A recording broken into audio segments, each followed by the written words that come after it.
Well, do you think they're more likely to pick up Enigma now that the silencers has been banned out? I mean, it's possible though, because I've been talking about whether you don't want to let the Visage like go away, like free farming.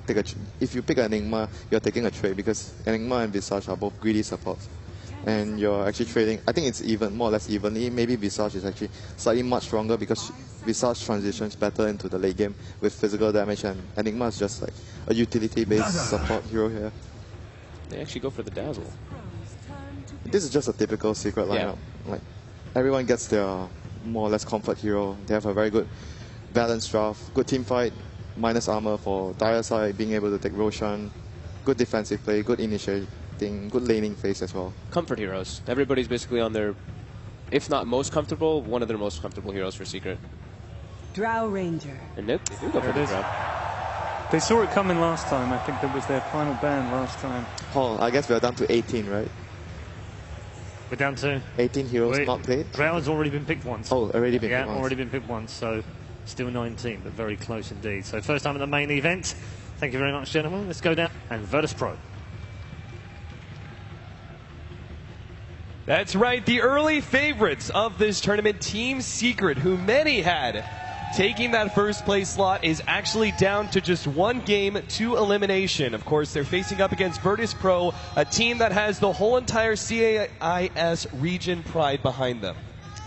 I mean, VP aren't slouches. They've consistently been one of the top 5 teams, in my opinion, in the entire world. They play a consistent style that's incredibly hard to break. They have one of the most consistent mid laners in Dota. I think a few players at ESL even called them top 3. And they've got a support duo that will rival any, as FNG and Lil. They're active. Now, Virtus Pro chose to go with almost the exact same draft as game number 2. Very similar playstyle, even with the last pick difference here. Why do you think VP choose to go pretty much the same thing? I think that Secret are a team that kind of struggle against the Storm Spirit. It seems like most teams pick Storm Spirit against them, and it works because they pick really greedy cores. They don't like to pick the offlaner that has a lot of control to work with. For example, the Sand King or the Earthshaker, like you'd see an Empire pick. And so the Storm really thrives against that, and they pick greedy supports at the same time. Like, they don't pick control supports, and that really hurts them. And VP, I mean, they've gone for a lineup which is incredibly strong at getting into team fights. They pick Lil, his best hero. They pick FNG, his Lina again. Like, these are all comfort heroes for VP. And certainly, and this time around, they actually have an insane amount of pushing power thanks to the Drow Ranger last pick that will combo so well with the Visage. All things considered, Virtus Pro, things are a little bit different for Team Secret this time around. They did pick, first of all, they picked a very defensive support in Dazzle. A lot more lane-oriented, a lot more early game focus.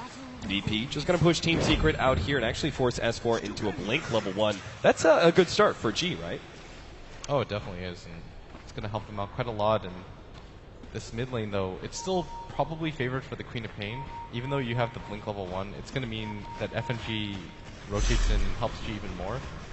But the Queen of Pain still has kill potential, like we've said before in the past. Once she hits level 6 before the Storm Spirit does, it's incredibly hard to work with. But I might take that back, because Storm has the Precision Aura to work with at the same time. Right. That changes everything. Yeah, it may not seem like much, but an extra 5 damage can actually mean all the difference in a 1 versus 1 matchup. Queen of Pain is usually supposed to have the attack damage lead over the Storm Spirit, but that extra bit, VP may have the advantage in the middle lane. They are kind of leaving bottom lane open, though. We are actually seeing Team Secret run a dual lane, a Puppey on the Dazzle, paired up with Zai's Darkseer, pushing very aggressively into the Drow Ranger Visage combo. This is going to force the Lina down here, and this isn't the most efficient kill combination because there's no setup stun. FNG pretty much just has to guess. He doesn't even have a level of his stun quite yet. You've got the Grave Troll from Lil, but it's not efficient when you've got a Surge on the other side from Secret. So it's really just going to come down to whether or not FNG can get level 2 at a reasonable time, and if he manages to hit the stun at the same time. Still at the same time, because there is dual lanes, DK Phobos may have an easier time in top lane. He's facing up against Kuro's Rubik and Arteezy's Shadow Fiend, a safe lane farming SF. Specifically, why are we seeing the SF in the safe lane over the Queen of Pain? I think they would have just preferred the Queen of Pain to get more aggressive on G mid, and it's one of those heroes that is really safe to play with. Like, Storm is really hard it's really easy to kill, but at the same time, it's incredibly hard for Storm to kill it. He's actually kind of caught here. Zai's going to try and run him down with a surge. He's going to pick up the first blood here. Yep, there goes the right click. Now he will be a bit far forward. Virtus.pro may be able to turn around on him. They need the slows. And they're not going to have enough. The Darkseer taking enough to survive through that one. FNG, rather uncharacteristic mistake in the laning phase by him, just being too far forward against Darkseer. And that's really significant because a Dro isn't farming at all, and she expected to have free farm here, and the Darkseer getting that first kill by himself at the same time is really going to help his progression. Like, he already has the Soul Ring, and this means that he can get aggressive on this bottom lane. They can pretty much push both supports out of it relatively easily, and Illidan has to keep up in farm with Arteezy because Arteezy getting a lot of farm here means so much more. Puppey gonna be slowed down. Light Strike Array does land. He's got the Shell Grave and will get it off in time. Virtus.pro are just gonna slowly run him down though. He gets the last little heal, but it's not enough. So despite Secret picking up the first blood, they do already give a kill to Illidan. And this mid lane, S4, now that he has the high ground advantage, he's really starting to win the lane, and this is gonna prompt G to just go for the stack. And he's actually gonna miss it, but he still doesn't really want to stand on the bottom side of the hill, because it just means that S4 can go for the dive on him. So with all this pressure at the bottom lane, it seems like VP have to keep their two supports here, but at the same time, we need help in middle, we need help at the top lane. I mean, Team Secret can just leave the SF solo against the Earthshaker, and he can easily zone out DK Phobos. Yeah, now that he got 2 levels of the raise, it's incredibly easy for them to set up for a kill. Kuro's just waiting for it right now, and he can be patient, and he can afford to be patient because the Earthshaker isn't really going to come up here to contest the Shadow Fiend. Both of them have boots, but at the same time, it's really easy for them to set up for a kill on DK Phobos, especially when he's using his mana just to set up for the fissure blocks. And at bottom, again, this Dro just continues to struggle to get CS. So, in the end, do you agree with the two supports? Every single lane needs help in a way. Do you agree with their decision to put priority on Illidan's farm rather than maybe playing a bit more offensively and going and trying to gank mid or even top lane? Sort of, because by opening up the other lanes, that means that Puppey would actually have to rotate in, and FNG doesn't get that stun off. But I don't think Lil was close enough for them to follow up anyways. This bottom lane is going to be impossible regardless, because with that Soul Ring that he got from the first blood, he's just going to double Ion Shell and force Illidan back, and Illidan doesn't have the regen to deal with this. They got the silence on Zai. It will run out eventually, though. He'll get the surge. FNG is hoping to be able to get close enough for the Light Strike Array. They're actually still close enough for a Cold Arrows. Maybe FNG can land this one. He's going to turn around with the double Ion Shell, go straight for a level. He's going to be able to pick up the kill. Unbelievable play by Zai. He might even get out.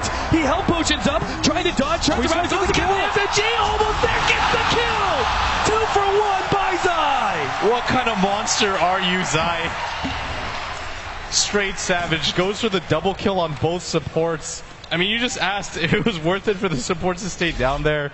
No, it's not. Certainly not anymore. And look at this, S4. G is not level 6. S4 has the invis room. He's going to start putting some pressure. Never mind. I thought with maybe Puppey coming in from the side, but Puppey actually, this is rather interesting. He uses a ward to block up the hard camp. We don't see this too often, especially this early on into the game, but they know how critical the Strong Spirits farm is this game, so he's just trying to limit that as much as possible. Man, that bottom lane though, you even saw Zai kind of fake it out. He's like, do I actually go for this? He's like, yeah, I go for this. I'm going to get a kill. And that just opens up the map so much. This means that FNG has to rotate out of it because they no longer want to be in this bottom side of the map. But look at Illidan. He doesn't have any more regen to deal with this at all. And this is going to mean that at some point Zai can probably just go for the dive on him if he has a TP. Which means it's going to be of critical importance that Virtus.pro hold on to TP scrolls at this point. But I actually don't see any of their supports. They can't just straight up afford it. That's the problem. This is not what you want to happen, especially for Alina, who relies on the setup stun for the Light Strike Array. She doesn't have boots quite yet. They're incredibly poor. They're not going to have map vision for a little bit at least. They've still got that ward at that bottom lane, but it doesn't mean anything because Zai being there doesn't really reveal any information, and Secret don't really have to go for the gank at that bottom lane. Like, they can choose to smoke if they want to, but they'll probably move in for this bottom lane and then take the tower. Try and chain stun S4. They get the fissure. No, they couldn't get it up. S4 is actually going to get away. No, the right click is there. And God actually gets the kill. He's run out of mana though. Little bit of a jump. Can he stay ahead of Arteezy? Another right click is going to bring him low, but they can't quite get it. So critical that VP actually got that kill on S4 and did not lose G in the process, as they're already a little bit down in the laning phase. That would pick up the kill and even it up 3-3. That would have meant so much. I actually don't know how they recover if G dies there too, but they managed to get a ward down here somehow, the Observer ward, blocking out G's camps, and this is going to mean a lot to the Stormstraight, who's already struggling in this mid lane. Uh-oh, Illidan in some trouble, actually gets a good silence on S4. They need to try and pop it with a pitcher there. They'll do it! S4! Too aggressive! And now, well, Zai, he's going to have to surge away. There's no Fissure block, though, so no opportunity for a secondary kill. But Illidan staying alive through that and getting the kill on S4. Huge. Now he's got a Morbid Mask. He can actually spend some of his time jungling and leave the bottom lane optional for Lil to farm up and get his level 6. Oh, and mid, they go for it, but that was close. GCs are coming, and that's really significant. That's back-to-back deaths. That's really tilting. You use two TPs for that, and at the same time, it just slows you down so much when it comes to farm. Right. He was keeping even in net worth with the Stormstraight, but after that, he dips almost 800 gold behind him at just the 8-minute mark, and this is a lane that in some ways you should still have a decent sized lead in. Like, you can still be at least close to the Storm's net worth, but death after death isn't going to be able to complete it, and that just helps Illidan so much to that bottom lane. DK Phobos is farming up his Soul Ring, trying to get that sustain that will allow him to full-time jungle. FNG is actually getting a little priority too. He's farming up the off lane, and obviously we're trying to get that Laguna Blade ready to go, so they have a lot more kill potential against some of the very squishy heroes on the side of Team Secret. I feel like they're relying quite heavily on Puppey to pull a lot of shallow trade saves in this game. Yeah, they might opt to go for the mech on Artur at some point, but he might just decide to go for the Yule Scepter Crusher, and at top, they're going to try to chase down FNG. Turns around, FNG doesn't have the Laguna Blade, but he still gets a combo on RTZ and gets a good amount of damage. Artur, though, does have his